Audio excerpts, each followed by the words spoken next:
Hello, it's April 12th and it's time for Chapter 8 of The Little Prince. I soon learned to know that flower better. On the Little Prince's planet, there had always been very simple flowers, decorated with a single row of petals so that they took up no room at all and got in no one's way. They would appear one morning in the grass and would fade by nightfall. But this one had grown from a seed brought from who knows where, and the Little Prince had kept a close watch over a sprout that was not like any of the others. It might have been a new kind of baobab, but the sprout soon stopped growing and began to show signs of blossoming. The Little Prince, who had watched the development of an enormous bud, realized that some sort of miraculous apparition would emerge from it, but the flower continued her beauty preparations in the shelter of her green chamber, selecting her colors with the greatest care and dressing quite deliberately, adjusting her petals one by one. She had no desire to emerge all rumpled like the poppies. She wished to appear only in the full radiance of her beauty.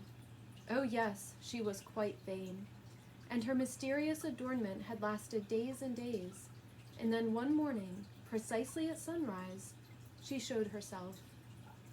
And after having labored so painstakingly, she yawned and said, "Ah, I'm hardly awake. Forgive me, I'm still all untidy." And there she is with the Little Prince, right there. But the Little Prince couldn't contain his admiration. "How lovely you are!" "Aren't I?" the flower answered sweetly. "And I was born the same time as the sun." The Little Prince realized that she wasn't any too modest, but she was so dazzling. "I believe it's breakfast time," she had soon added. "Would you be so kind as to tend to me?" And the Little Prince, utterly abashed, having gone to look for a watering can, served the flower. And there he is, watering the flower. She had soon begun tormenting him with her rather touchy vanity. One day, for instance, alluding to her 4 thorns, she remarked to the Little Prince, "I'm ready for tigers with all their claws." "There are no tigers on my planet," the Little Prince had objected. "And besides, tigers don't eat weeds." "I am not a weed," the flower sweetly replied. "Forgive me. I am not at all afraid of tigers, but I have a horror of drafts. You wouldn't happen to have a screen?"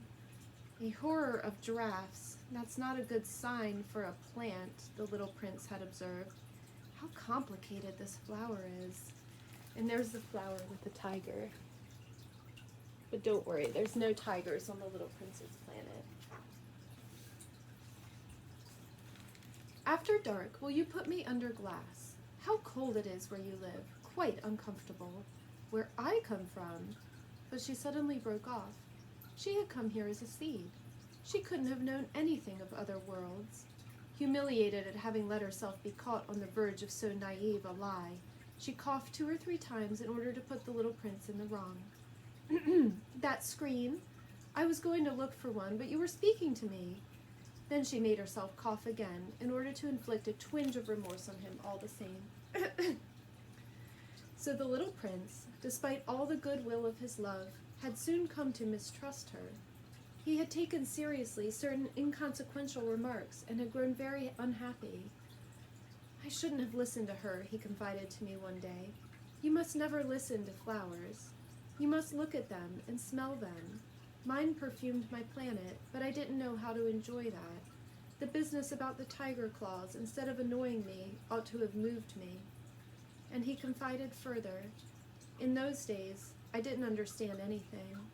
I should have judged her according to her actions, not her words. She perfumed my planet and lit up my life. I should never have run away. I ought to have realized the tenderness underlying her silly pretensions. Flowers are so contradictory, but I was too young to know how to love her." And that's the end of Chapter 8. I'll see you tomorrow for Chapter 9.